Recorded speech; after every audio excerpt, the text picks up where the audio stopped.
예수를 만난 자라는 제목을 선택해 봤어요. 그냥 시편이라든가 이런 부분에서 그저 여호와께 감사하자, 그 감사의 의미만을 부각시키려고 했는데 이 본문이 유독 생각이 나서 본문을 생각해 봤습니다. 전화유복이라고 하는 말도 있고 사실상 어쩌면 여러분들이나 저에게 제가 이런 질문을 한번 해볼게요. 아주 이런 어떤 문둥병에 걸렸다가 하나님의 은혜로 나은 삶을 살고 싶습니까? 아예 걸리지 않고 그냥 건강한 몸으로 사는 삶을 더 원합니까? 전자예요, 후자예요? 당연히 후자죠. 건강한 몸으로. 근데 이제 그 전에 보면 교회 식구들도 평범했을 때는 별로 감사헌금이라든가 뭐 이런 게 없어요.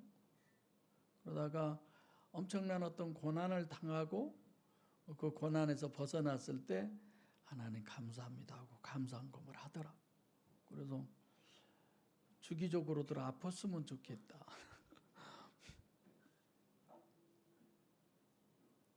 진짜 그래요. 이 감사를 평범했을 때는 못 느끼더라고요. 제가 만약에 오늘 우리 교인 중에 누군가가 비행기를 이렇게 타고 오면서 빠르게 그때 내려서 빨리 오면 예배 드리겠다. 그런 마음으로 이렇게 우리 교인 중에 누가 있었다. 근데 못 오고 가셨다. 우리들이 어쩔까? 천국 가셨다고 박수를 쳐드려야 되나? 아니면 이런 생각을 우리가 할 수 있잖아요. 오늘 본문 같은 경우는 아마 우리가 다 원하지 않을 부분일 것 같아요. 근데 저는 딱 한 가지를 보고 이럴 수만 있다면 얼마든지 이거야 아니라 이보다 더한 것도 우리는 수용해야겠구나, 원해야겠구나 이런 생각이죠. 마지막에 보면 예수님께서 10사람이 다 깨끗함을 받지 아니하였느냐 그 9은 어디 갔느냐. 이 9 중에 하나가 아니라 18절에 이방인 외에는 하나님께 영광을 돌리러 돌아온 자가 없느냐. 이 일로 인해서 하나님께 돌아올 수 있는. 자, 오늘은 지금 오후 시간에는 감사의 주제로 설교를 하고 모든 것이 다 감사합니다. 그래서 시편 90편 10절로 12절에 보면 우리의 연수가 70이요 강건하면 80이라도 그 우리들의 인생의 삶의 모든 것이 수고와 슬픔뿐이다. 이렇게 얘기하잖아요. 사실상 우리가 영으로서의 우리의 본질인 그 자체로만의 우리였다면 어떠했을까? 자, 살다 보면 어쩜 이 땅에서의 모든 것이 고난이고 수고와 슬픔뿐이 아닌가? 그걸 아니다라고 과연 주장할 수 있을까? 이런 생각이 들죠. 대통령 된 사람 우리가 보고 있잖아요. 대통령 돼서 좋습니까? 몇몇 대통령들은 임기가 끝난 다음에 감옥을 가고 어떤 대통령은 자살도 하고 어떤 대통령은 수치와 부끄러움으로 가득 채워지고 여러 가지 일들이 많이 있잖아요. 한 해를 마감하면서 여러 가지의 일들을 생각하면서 내가 뭘 했지? 이런 생각도 저는 하게 됐죠. 오늘 본문의 10명의 문둥병자의 고난을 우리가 생각해 본다면 여러분들과 제가 1년 동안 살았던 삶 속에 이들만큼만 고난이 있었을 수 있을까? 근데 더 중요한 건 그런 고난을 통해서 하나님을 만났다라고 하는 예수님을 만났다라고 하는 것이 이게 얼마나 큰 축복인가 이런 의미를 생각해 봅니다. 문둥병자라고 하는 건 어떤 병이에요? 뭐 여러 가지 얘기들이 많이 있습니다만은 나도 죽고 남도 죽이게 하는 병. 또 더 나아가서는 감각이 없어요. 병에 대한 그 고통에 대한 통증에 대한 어떤 감각이 없어요. 잘못을 해도 잘못인 줄 몰라요. 나빠도 그것이 나쁜 것인 줄 몰라요. 좀 구체적으로 생각해 보면 가족들과의 이별이잖아요. 제가 목회할 때 제 또래 동갑 형제를 만났는데 그 형제가 얼마나 저한테 잘하는지, 근데 그 형제 마음속에 앙금이 있더라고요. 자기가 청년 때 결핵에 걸렸는데 뒷방에다가 자기는 놔두고 간신히 문 앞에다가 식사 때면 밥만 가져다 놓고 누구도 한 명 와서 뭐 들여다보거나 가까이 하려고 하거나. 왜요? 혈액에 걸리니까. 그리고 이제 제 책꽂이를 짜주면서 이제 노능차수만 입고 일을 하는데 흉터가 너무 커서 제가 물어봤더니 그때 당시에 수술을 하느라고, 그래서 어디 가서 자기는 옷도 못 벗은다, 목욕탕도 못 간다. 얼마 전에 성탄 때 축하 그런 카톡이 왔던데, 가족과의 이별, 그때 그 가족들이 자기가 병들었을 때에 자기를 그렇게 외면하고 자기를 완전히 뒷방에다 놓아두고 감옥살이 시킨 그런 아픈 마음을 가지고 있더라고요. 근데 어쩔 수 없었잖아요. 사람으로서 인정 못 받고 자기 자신도 자기가 지킬 수가 없고 멸시와 천대의 대상이 되고 죽는 것만이 답이고 희망은 전혀 없는, 또 성경적으로 봐도 저주받은 자의 대표. 무슨 벌이에요? 이별은? 이 벌은? 이 병은? 하늘이 내려준 병. 이렇게 얘기하잖아요. 아주 무서운 그런 질병에 걸린 사람들이었죠. 그런데 그들에게도 하나의 희망이 주어졌어요. 희망은 오직 누구예요? 오직 예수님 뿐이었어요. 희망. 그래서 예수님밖에 이들에게는 희망이 없었는데 그 희망의 끈을 이들은 잡습니다. 놓치지 않습니다. 보면 예수님께서 그곳으로 지나가신 얘기를 듣고 마치 소경 바디메오처럼 문둥병자 10명이 예수를 만나서 멀리서, 사람 가까이 하지도 못하잖아요. 뭐라고 그래요? 우리를 긍휼히 여겨주소서. 지금 제일 먼저 예수님을 만난 이들은 누구부터 봐요? 자기를 보게 되는, 하나님을 통해서 자기를 보게 되는, 자기가 어떤 존재냐? 자랑할 건 아무것도 없어요. 누군가에게 긍휼히 여김을 받아야 할 그런 자기 자신임을 이들은 깨닫고 알게 된 거죠. 나 뭐 있어? 내가 뭘 잘해? 나는 어떤 존재야? 이런 어떤 것보다도 그들은 누구에게로부터? 하나님에게로부터 긍휼히 여김을 받아야 할 대상이 자기라는 걸 알고 있는 거예요. 우리는 사람이 나를 어떻게 인정해주고 사람이 나를 안 좋게 인정해주고 이런 부분에 굉장히 많은 영향력을 받고 있잖아요. 이들은 이미 그건 다 초월한 거예요. 자기도 자기를 인정할 수 없는 그런 상황에 있는 사람들이죠. 그들이 예수님에 대한 소문 본 적도 없겠지만 들었던 그 소문에 대한 믿음으로 인해서 주님 앞에 그들이 얘기하기를 나는 당신에게로 말미암아 긍휼함을 입어야 할 존재입니다 라는 고백을 한 거죠. 우리가 사실 우리 자신을 볼 때에 맨 처음에 시각의 변화라고 그러잖아요. 아담과 하와가 그들의 시각은 외모를 본 거죠. 지금 이들은 외모만이 아니라 문둥병의 외모라면 문둥병으로 인해서 그들의 내면이 어떻게 되어져 있는가, 그들의 내면이 예수님으로 말미암아 긍휼히 여김을 받아야만 할 그런 존재들이죠. 내용상으로는 물론 당연히 깨끗한 받기를 그들이 원하죠. 근데 우리 문둥병 낫게 해주세요가 아니에요. 우리를 긍휼히 여겨주세요. 겉의 외모적인 것이 아니라 내면의 것을 얘기합니다. 1년 내내 설교가 내면의 것을 얘기했지 외면의 것을 얘기한 적이 없어요. 그래 왔잖아요, 우리가. 그래서 왜 그러느냐? 당연히 하나님의 말씀은 내면의 것을 외면으로 우리에게 얘기했잖아요. 그 외면의 것을 보고 우리는 내면으로 성경을 해석해 왔잖아요.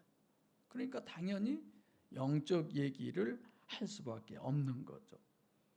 그래서 그들은 자기들이 예수님에게 긍휼히 여김 받기를 원하는 내면의 자기들의 모습을 주님에게 그대로 아뢰입니다. 그때 예수님의 대답은 뭐였어요? 제사장에 가서 너의 몸을 보이라고. 우리가 보면 너무 황당해요. 사람한테도 안 되는데 감히 제사장한테 가서 몸을 보인다고 하는 건 있을 수 없는 얘기예요. 그들의 병이 치료된 것도 아니잖아요. 예수님이 치료됐다고 선언해 준 것도 아니잖아요.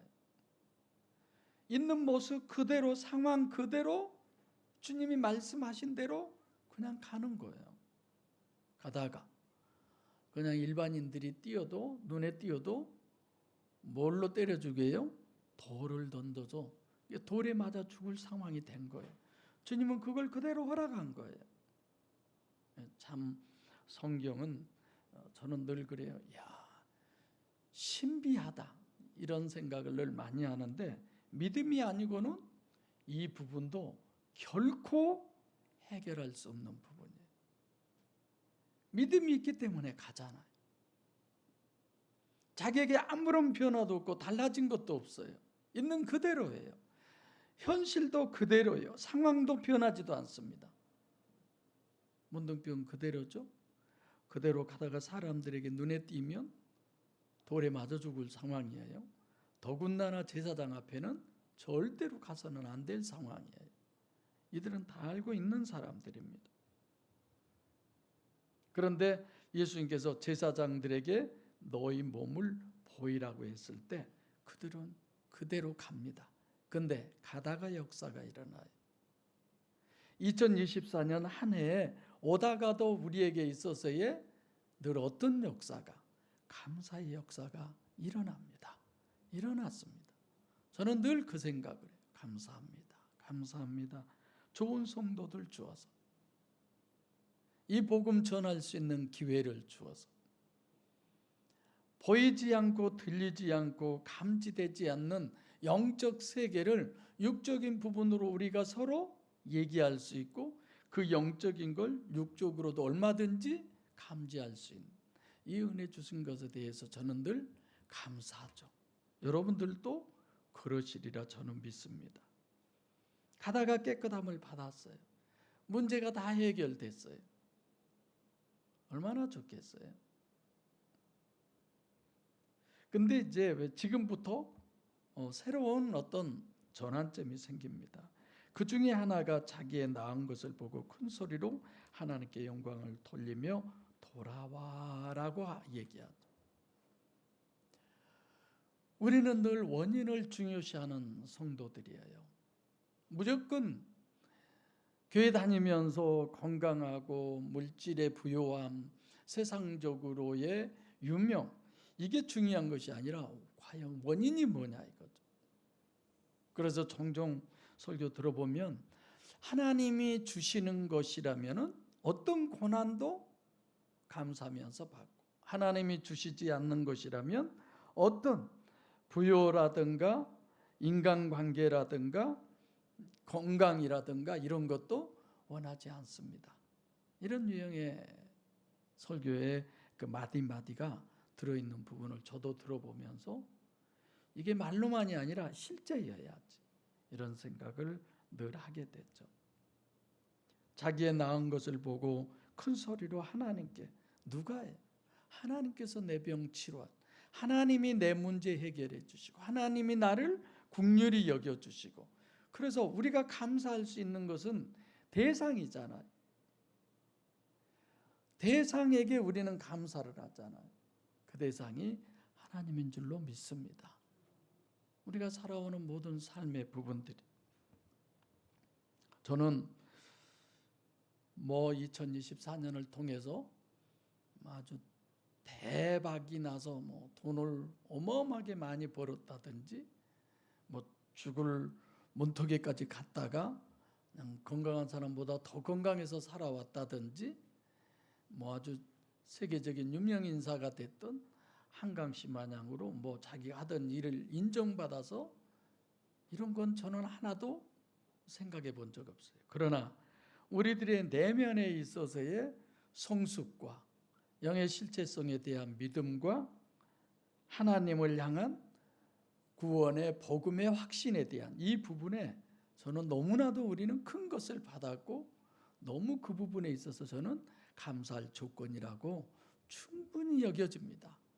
그래서 물론 다른 때 다른 식구들도 늘 그런 기도했지만, 오전에 리라 집사님 기도나 오후에 숙진 집사님 기도가 너무 참 당연한 기도다, 맞는, 그래 우리들이 지향하고 하나님이 원하는 건 저거야, 이런 생각을 하게 되는 거죠.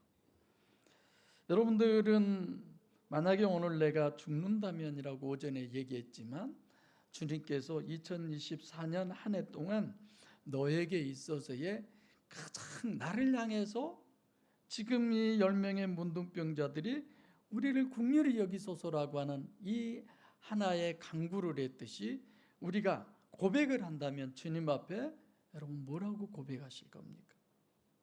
하나님 감사합니다 아닐까요? 내가 병들었었어도, 물질에 많은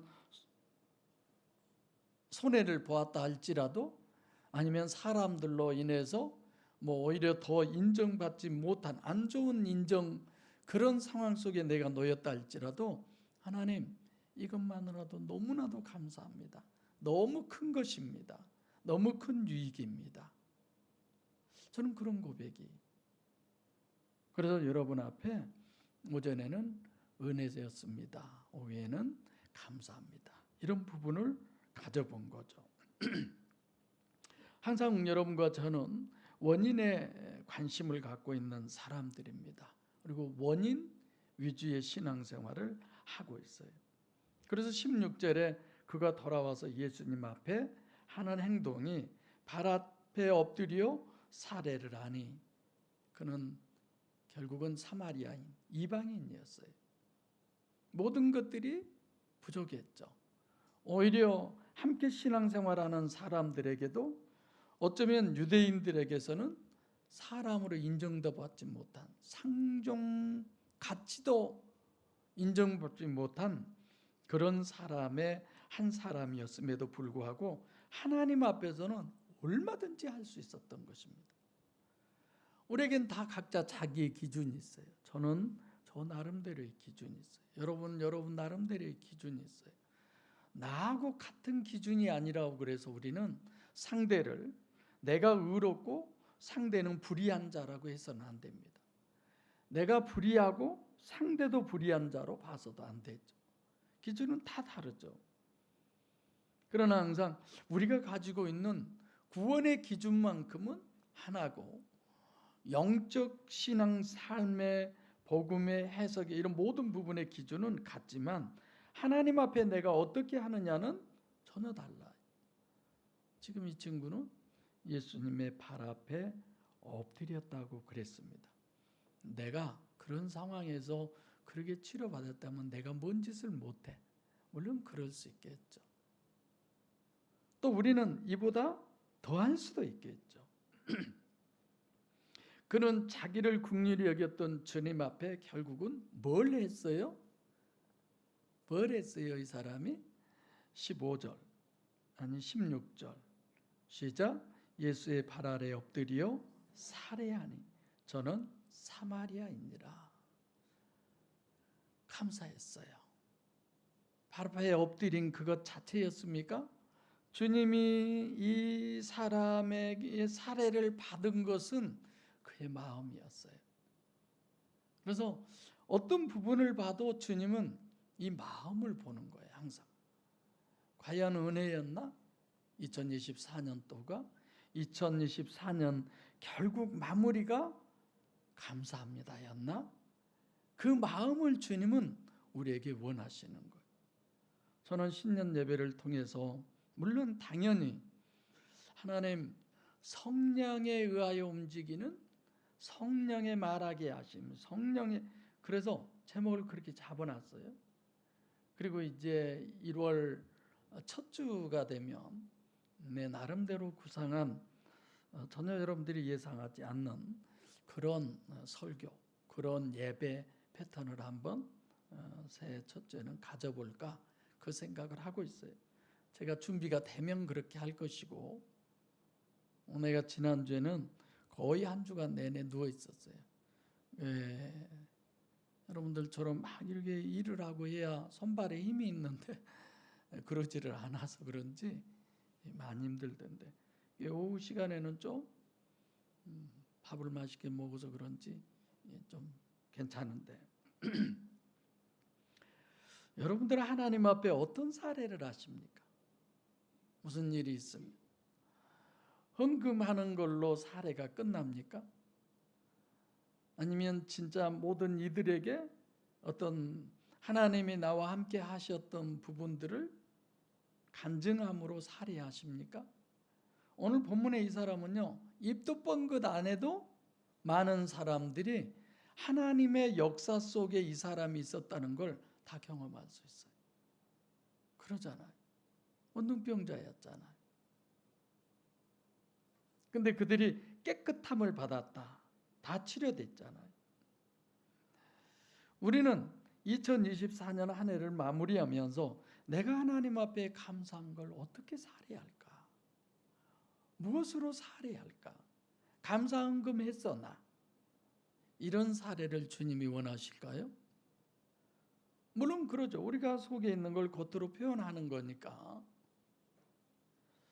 정말 내가 주님 앞에 이 10명의 문둥병자 중에 한 사람, 이건 도저히 해결할 수 없는 문제, 치료받을 수 없는, 제가 잠깐 언급했지만 그런 존재임에도 불구하고 하나님께서 이렇게 해주신 것에 대한 그 감사를 찾아내 보시기 바랍니다. 어제 우리 양 권사님이 그 서준이 조그마한 차 하나를 사줬는데 아침에 눈을 떠가지고 9시 반이 넘어서 일어나요. 근데 이제 찾아, 할아버지 빠빵 찾으라는 거예요. 어제 그걸 찾으라는 거예요. 다 찾아도 없어요. 다 찾아도 계속 찾으라는 거예요. 결국은 찾아갖고 왔어요. 찾았어요.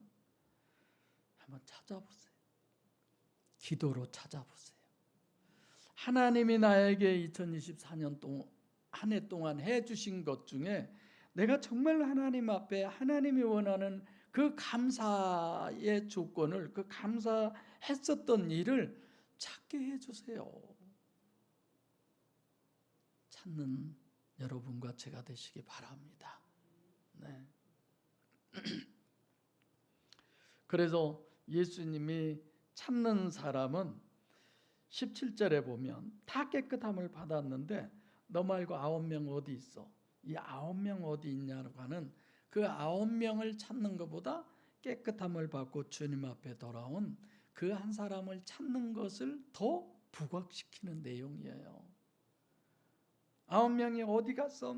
그게 중요한 거 아니잖아요. 지금 주님 앞에 돌아와서 감사의 사례를 하는 그 한 사람을 더 부각시켜 주는 거예요.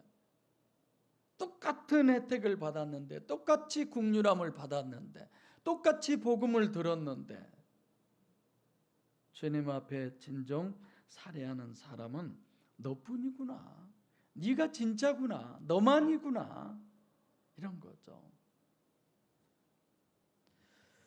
그래서 결국 마지막 19절에 다 같이 시작. 그에게 이르시되 일어나 가라. 내 믿음이 너를 구원하였느니라 하시니라. 이제 어디로 가요?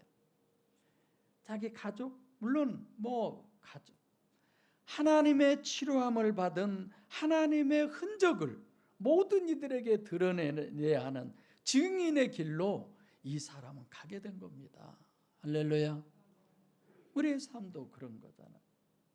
2024년 하나님이 주신 그 모든 시간 속에서 하나님의 흔적, 하나님을 경험했던 내가, 하나님으로 말미암아 복음으로 정립된 내가 가야 할 곳이 있어요. 그 가는 곳마다 하나님만 드러나죠. 이 자가 하는 게 뭐가 있어요? 문둥병뿐이었잖아요. 그의 마음속에는 한없는 상처와 아픔, 괴로움 이런 것들만 있었지 다른 어떤 것도 자랑할 만한 건 이에게 없었어요. 그럼에도 불구하고 이제 이가 가서는 할 수 있는 얘기는 복음뿐이었어요. 예수님뿐이었어요. 저는 그 부분에 여러분들과 함께 감사드립니다. 이 마지막 때 하나님 감사합니다라는 설교를 할 때 우리 교회 교인이 100명이었는데 500명 됐어. 와, 감사해야지. 이런 거 아니어서 저는 정말 감사해요. 뭔 말인지를 이해하세요? 어느 교회를 갔는데 주간보 센터를 하는데 114명인가 141명인가 기회요. 엄청 크죠? 그래서 이제 목사님 정년이 다 돼서 금방 끝난대요. 이게 예배당을 보여주는데 이 교회도 한 5배 정도는 돼. 엄청 크더라고요. 중위층도 엄청 잘 돼 있어요. 교회 건물이 5층인가 6층 건물이던데. 그래서